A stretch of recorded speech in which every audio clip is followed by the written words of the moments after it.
And we're live. Good evening, everyone. Welcome to our virtual group poetry event featuring Peter Filkins, Major Jackson, Didi Jackson, and Rowan Ricardo Phillips. If you have any questions for our speakers today, just use the Ask a Question button at the very bottom of the screen. We'll take questions at the end of the event.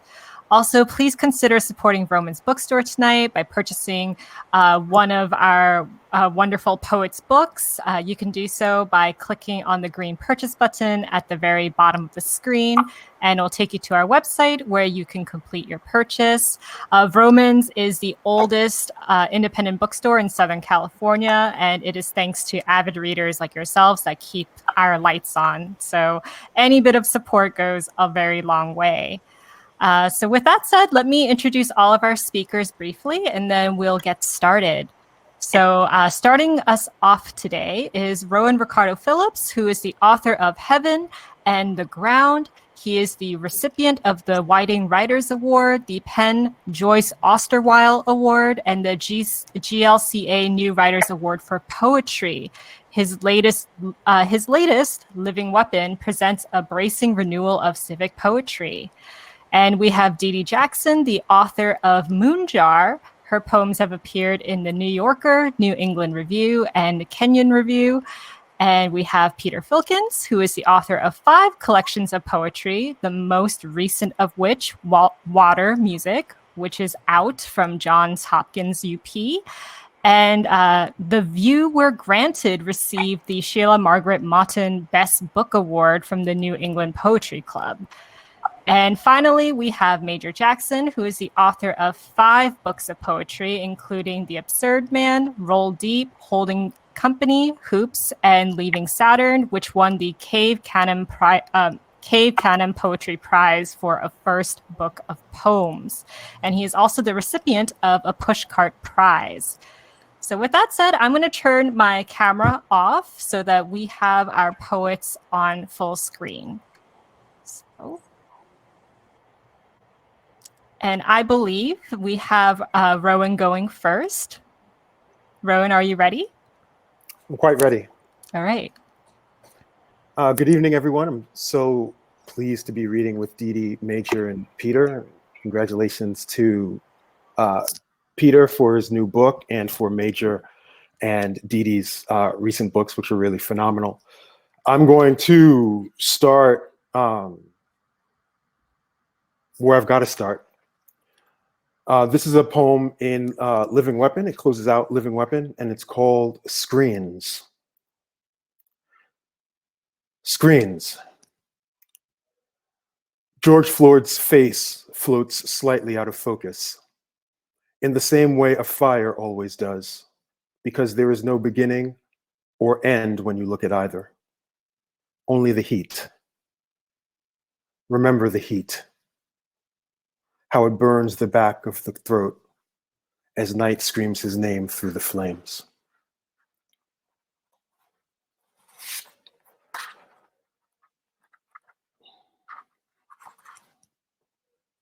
History. It's late. History promises you a kiss when she comes to bed. So you say goodnight. You're tired and can't keep your eyes open, so you called it surprisingly early. She, like every night this summer, stays up to watch her shows. Later, she woke you, accidentally, with the light you thought was dawn, but was just the white haze of her cell. You stayed half awake in the lit darkness, thinking she owed you something, a mere kiss, waiting, one eye half open, like the flesh in a shell sensing a swimmer pass. The light turned off as if it never happened, and nothing came to you because you were owed absolutely nothing, not even the growing indifference in her voice.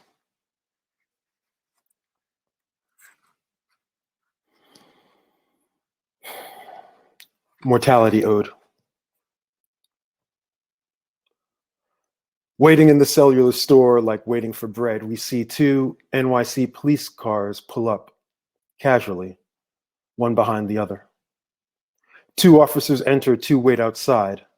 One struts up and stops a few feet from the counter and leans forward like a dark blue crane. The person at the front of the line, over whose shoulder he makes concrete the coarse abstraction of his presence, doesn't turn. The woman behind the counter asks the officer for his name, which begins with officer. She tells him he's now in the system. She'll call him when it's his turn, to make himself comfortable.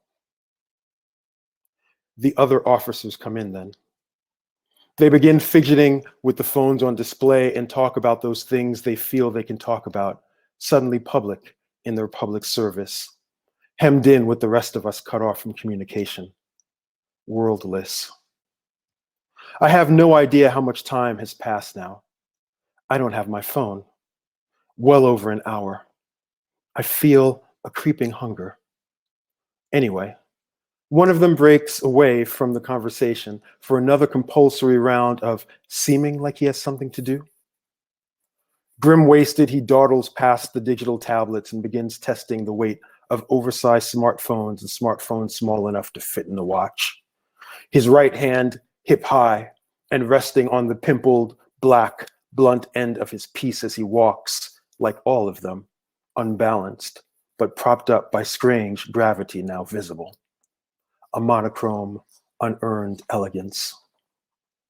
He orbits us, curious for a moment about his future, about what will be in his hand when it's not reaching into a holster, when he checks the weather and wonders what in the world to wear. I watch him pass the inventory on display twice before he slowly strides over to the glass window in the back corner of the store, where a solitary engineer tinkers with unresponsive hardware clinging to life. He leans forward the way his partner did, as though he is learning something or remembering something or being someone learning something or remembering something. His right hand lifting from the dead metal and meeting his left on the blue ledge of the swing door shut tight just below the window. Locking his fingers together, arms akimbo, his badge now caught on the edge like a wedge. And then, just as it looked like his nose might touch the glass, the guy who's been helping me, who disappeared into those mysteries of the back, the shells of stock, bouquet of crumpled stuff, the Shangri-La of the staff, John, emerges from an unseen door and asks the officer if he can pass. Sure, the officer says. And the brother makes a beeline to me. My phone is finally ready. It took a while to transfer all the content to the upgrade, lots of data. But I'm all set now, he says. I turn the phone on. The black screen ignites, singing a single held passion note, a pretense of life, then stops, revealing my home screen. Everything I had before looks up at me now, from the sleek mirage of short-lived newness, short-lived lightness, but it's pretty though. True. Thanks. The officers are reunited now, huddled like gum, close-knit but silent, their wall mended.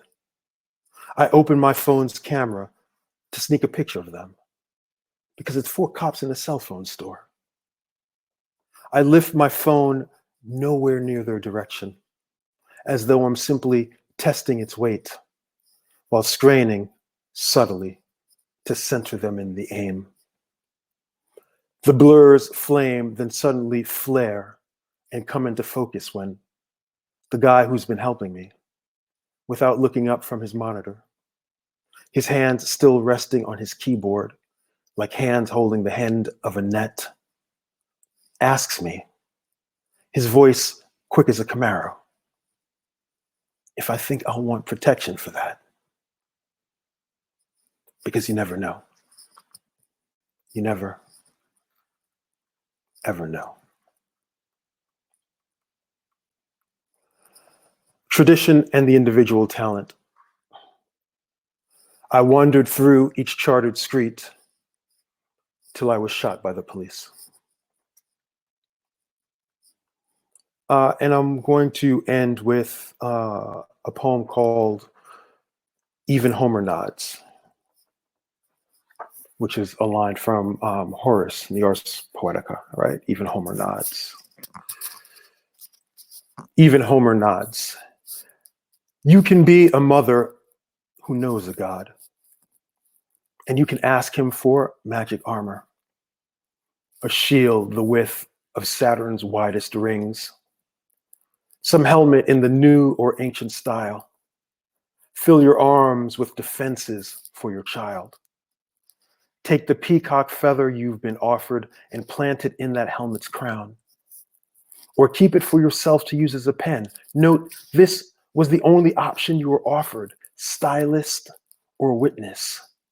Witness with stylus, so that you'd circle down the drain with death, mourning in either silence or sound bites, surrounded by silence and sound bites. Life like this having been polished to shine in the normal ways things shine these days. A dull lull. The type of insufficient glare we used to call out on sight as useless glow, but now in new darkness we feel a need for, a consolation of presence. As when my mother passed me the soft shield, the breastplate like rice paper, the helmet bright as pyrite can be. We already knew that this was part of the old cycle, that I would die soon without a weapon, and she'd live on, and we'd do this again and again and again, without ever knowing we were the weapons ourselves, stronger than steel, story, and hydrogen. Here in America, where we wonder still, after everything that's happened, why anyone bothers to read the classics. Thank you very much. Muchas gracias. Thank you, Rowan. All right, so next up we have Peter. So let me bring Peter up on screen. I thought it's fine. Great. Shall I begin? Thank you. It's a delight to be reading at Vroman's bookstore, and especially to be reading with Didi Jackson and Rowan and Major Jackson, and just a wonderful occasion. And it is occasion for the sort of launch, or this month, of new book of poems, Water Music, which has a slash in between. And I always like to point out Michael Zelahowski's work of art, which he was kind enough to loan to us to use on the cover of the book. The reason for the slash between water and music is I'm trying to sort of investigate the border between nature and culture. And when we're into culture, we're immediately into history. So I will begin by reading from the first section a number of poems which deal with history and the contemporary surround. The first poem is simply called In Vivo, which means performed or carried out within the body. In vivo. Suffering knows what cannot heal the self embedded in the pain of pain, and so continues, unrestrained, lancing the mind that won't let go, the bloodied self, alone, sustained by sharper knowledge, suffering knows. It's a poem called, I've got to find it here. Good Lord.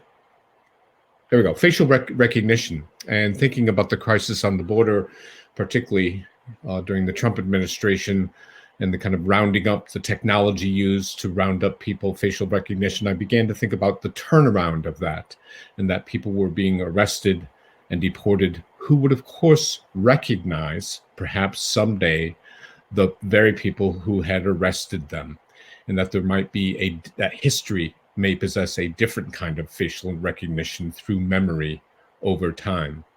Facial recognition. When they come for you, you will recognize them by their vacant eyes, imprinted provinces of residual fear, turned cold retaliation, harboring the just barely sustained conviction to deport themselves as legal witnesses who will attest to the mother's heaving collateral sobs you cuffed, and the child, the man who knows you now. It's a poem called To the Eminent Hate Mongers, written in the summer of 2016. I worried then it wouldn't remain relevant. Unfortunately, it probably still is. I too have wandered in the provinces of blame, the heady peaks of disdain, to breathe the bellicose air of mockery.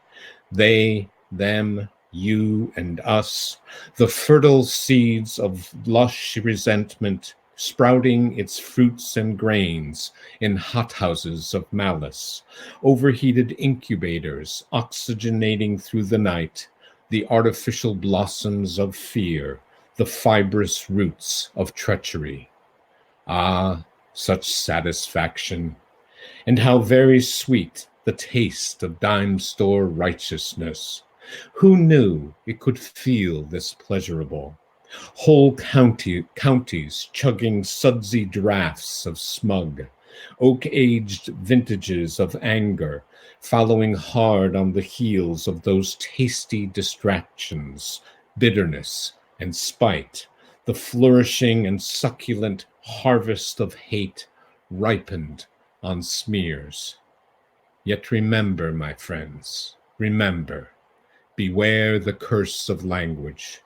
Its deft perversions, once unleashed, return always and ever to eradicate all who consume them, poisoning you, they, them, and us, until the very smell of knowledge or conviction or simple decency is enough to sicken, enough to cramp and roil and wretch whatever is left of the gutted truth that will undo you, showing up one day in the duchy of triumph, there inside the tower of cynicism, at the resplendent ego's banquet, where softly afoot and on supple tawny hands your heaping plates will be carried in, the cook announcing with a smile as sharp and bright as the grudge he harbors, "Ladies and gentlemen,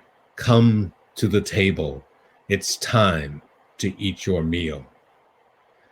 It's a poem called Nobody's Road, which was written to speak to, as best it could, to the Newtown shootings back in 2012, though, of course, it's all too relevant even today on a daily basis.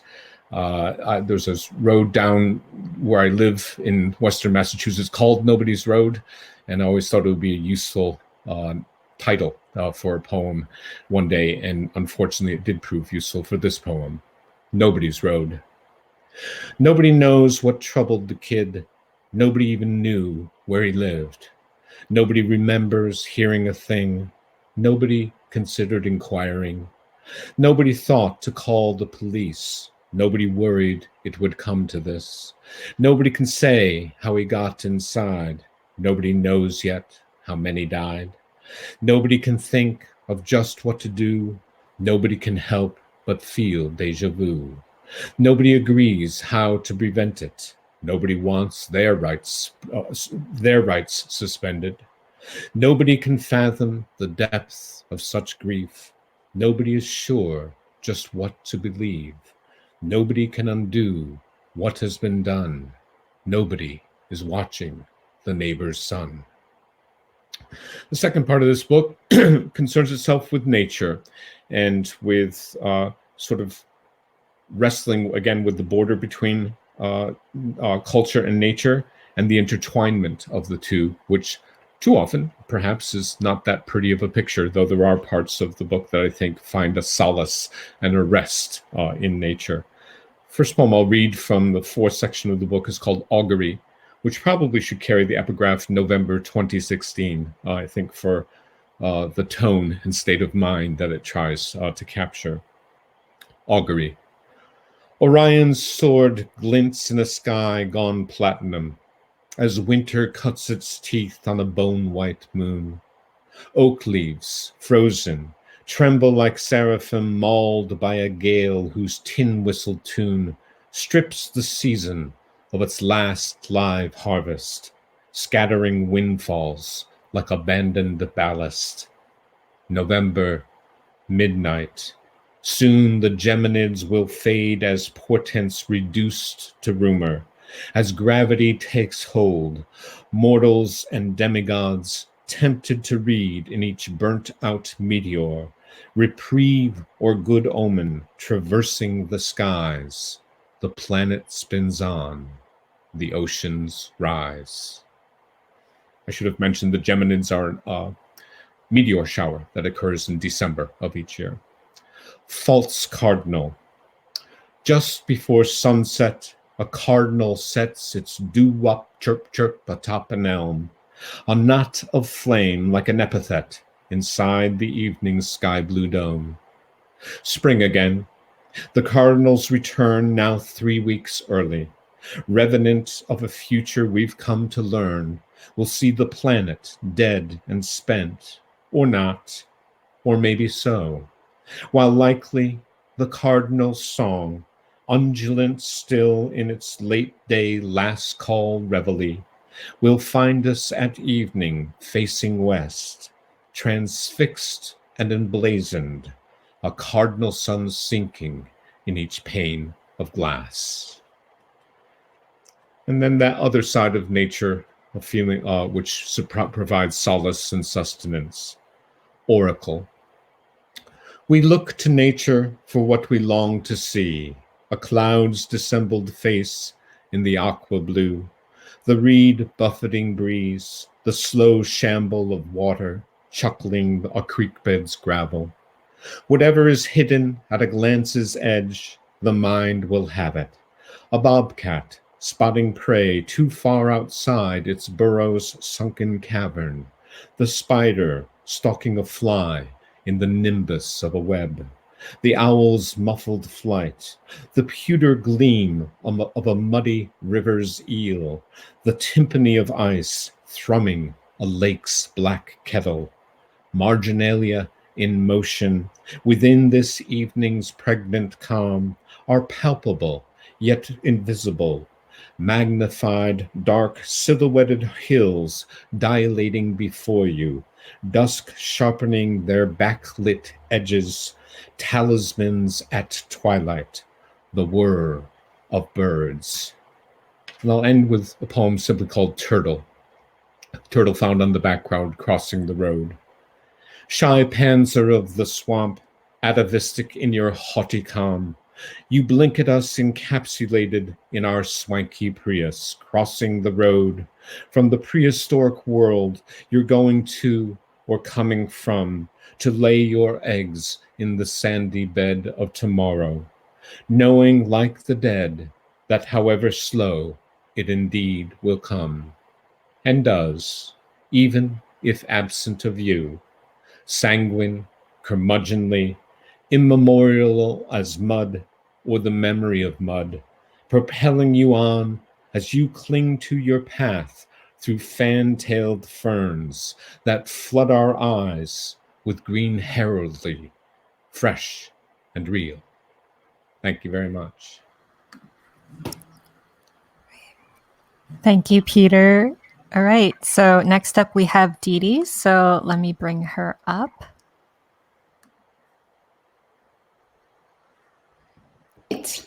All right. Can you hear me okay?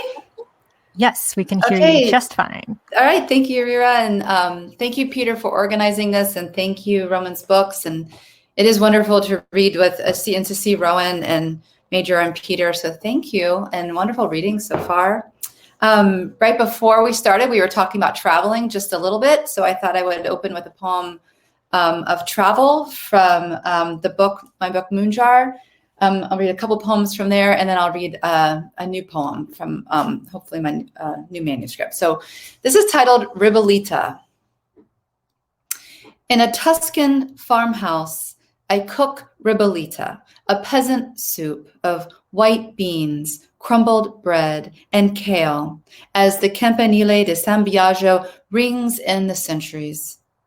Though not Catholic, maybe not even a Christian, I kneel in the shadow of this church and look deep inside the sleeves of a sweater I've worn too many months.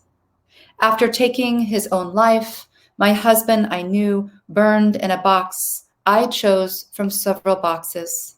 I also chose his clothes, the urn, and in the end asked him to look like death, not a false life. Yet here I am, considering a soup hundreds of years old, the golden altar of the Madonna de Bon Viaggio, and the sound of bells in the lower fields near the farm. I know the path to San Biagio like I know the roof of my own mouth. Bells like foil between my teeth, electric. The scent of footprints might confuse the dead, but each night I end up between the sheets, windows open in the last hours of lovemaking among bedbugs and common centipedes in my new husband's arms, trafficking old scars. I hear the prune plums fall from the trees. I will collect and skin them in the morning. I'm also going to read a poem titled Golden Shovel Buddha, which the line that ends each, the words that end each line of my poem is the line from Gwendolyn Brooks. It is, I always like to read it out loud because I love it for to hear it. When we speak to each other, our voices are a little gruff. Golden Shovel Buddha. A warrior, I am not. Even when I try my hardest, I am a disciple of we, a follower of union, and I speak clearly of the rickshaw of love to anyone who will listen. Each of us must come to the edge of the other, either in this life or the next. Ours is a marriage sifted from mistakes and old voices, ticked like a wristwatch, a reminder we are on a well-worn path, king-sized and cherry, like a carved Buddha reclining in a gift shop window whose little hands are like all hands, full of patience and a little gruff.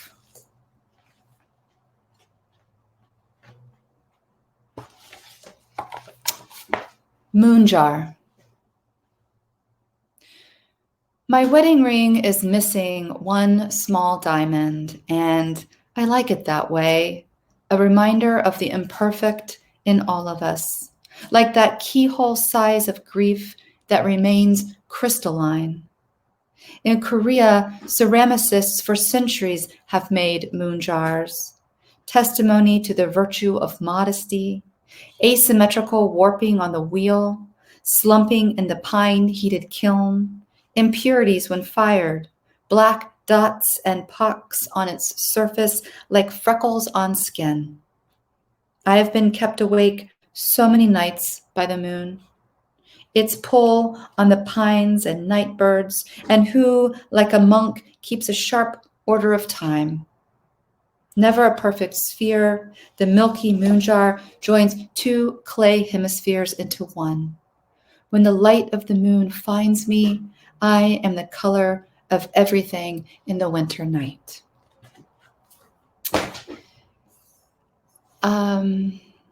Let's see. This poem is the very first poem, and I'm excited to read it out loud. I think this might be the first time of reading it, from a new manuscript of mine titled My Infinity. It's titled Witness.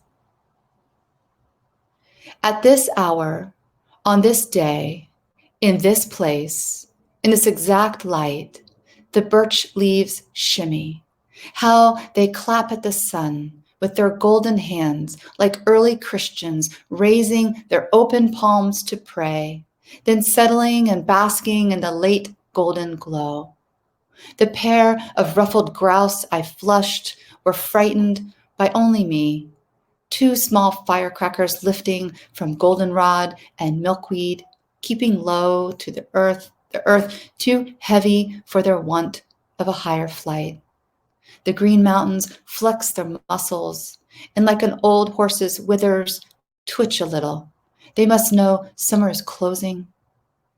It is their secret. I am good with secrets. A singular airplane scars the sky, a metal bead lit like a speck of diamond, heads straight for the crescent moon, still foggy in the twilight. I was never going to let myself be so small, but often I was the only one to know the difference between the ovenbird and the indigo bunting, between the time in college I wanted to be desired and then deciding to do whatever a boy wanted in order to get away. Tonight, I'm the only one here to witness the end of the day, songs that quiet the heat of the setting sun. Thank you. Thank you very much for listening. Great. Thank you, Didi. All right, so we have Major, who is next. So let me bring him up. Okay. Happy to join you, Peter. Congratulations on publication of Water Music. Fine poems, great to hear them, and always a joy to see my friend Rowan and to hear his fine poems as well. In such a wonderful spirit. I miss you, and Didi, and yet again, great reading. I'm gonna read 2 new poems. I think many of us who are writers, you feel a gift when you're given an image that launches a poem. And for me, last fall, during election season, it was literally holding my pencil to the paper. And even though and looking out my window and seeing all the empty, bare branches and stone walls. Thank you, Mr. Robert Frost, in that important poem, Mending Wall, and thinking about that phrase, good fences make good neighbors in an election season, and tried to pull all that together in this poem that is part of the urban renewal sequence. And I've never had acupuncture, but this poem makes me want to consider it. Suddenly, the earth like a white page. Suddenly, the earth like a white page, and deciduous trees, Ayurvedic needles stimulating channels. That hillside farm and nearby stable surface, but the pasture, still as your mind after great battles, remains shaped by barbed wire and stakes. This is when you see stone stacked upon collapsing stone, ancient walls like meridian lines that mark the frozen ground between neighbors, block zones made worse by lawn signs to vote, rival candidates that turn us to rivals. In this after blizzard starkness, absent of green leaves that screen our hates, our decaying foundations, one sees clearly the darkness that grew from that last campaign at Appomattox. Suddenly, a riderless horse makes tracks in fresh snow. How to unblock the chi of a nation built on exploitation?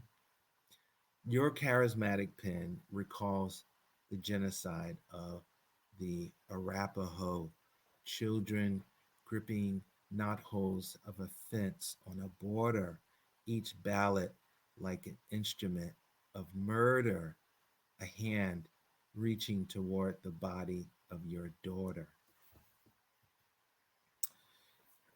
Same, probably next day or a couple of days after this poem emerged. Number 55 from Urban Renewal. Today I am bound to the white cedar, its crown rising above bared maple, such that my eyes repeatedly return, eager for its olive green on a day I grapple with my nerves. Below, a raffle of wild turkeys survey my land, seeking young grass and forbs, then seeing me scatter like an arboreal posse on the run, fanning out as though I were the danger. I am treading lightly with my neighbor, who doesn't see my life as the measure of his freedom, nor the nation's democratic needle. The sky here is iron gray. We're in an Escher painting, drawing, we're in an Escher drawing with guns and birds and stairs. He's stalking these woods. I am lowering the knob, silencing voices in my head, the rapid talk of a madman raising his hands. Hold on, I quietly tell myself. Don't despair. They're not all evil.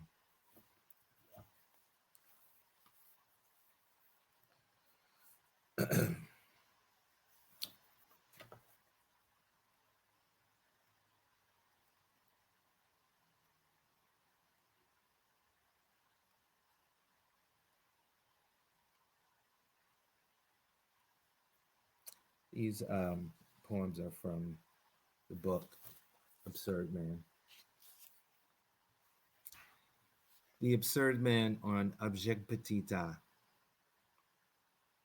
In movies, the bad guy stands off face to face with the good guy. They are wanted in each other's town. But we know as moviegoers, they are the same person and could win a look-alike contest if one were more famous than the other. Our recognition of form and content, or Lacan's mirror stage, takes us above the clouds in the style of mid-century Dutch chairs and talk analysis. The two would do well to lick the other's birthmarks, except for desire is two pistols observed in an optical field, mise en bon, forming a kind of blissed out symmetry, or so thinks Major. In the 19's advertisement, a woman lays on the glassy hood of a Fiat Spider. This too requires us to stand oblique to our own image. Ponder, for example, Holbein's The Ambassadors. Nobody wins. And I will end on in memory of Derek Alton Walcott. 1.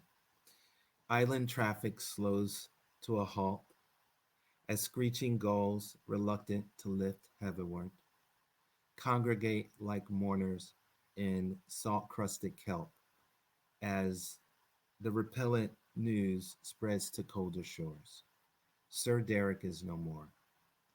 Bandwidths clogged by streaming tributes carry the pitch of his voice, less so his lines moored as they are to a fisherman's who strains in the Atlantic. Then hearing too drops his rod, the reel unspooling like memory, till his gape mouth matches the same look in his wicker krill, that frozen shock, eyes marbling a different catch. Pomerac trees, sea grapes, and laurels sway, wrecked having lost one who heard their leaves' rustic dialect as law, grasped their boughs as edicts from the first garden that showed faith, and believed he did, astonished at the bounty of light, like Adam over Castries, Casimbas, port of Spain, the solace of sonorous rains, clouds like hymns than Edens of grass, ornate winds on high verandas, carrying spirits who survived that vile sea crossing, who floated up in his stanzas, the same souls Achille saw alive, the ocean their coffin.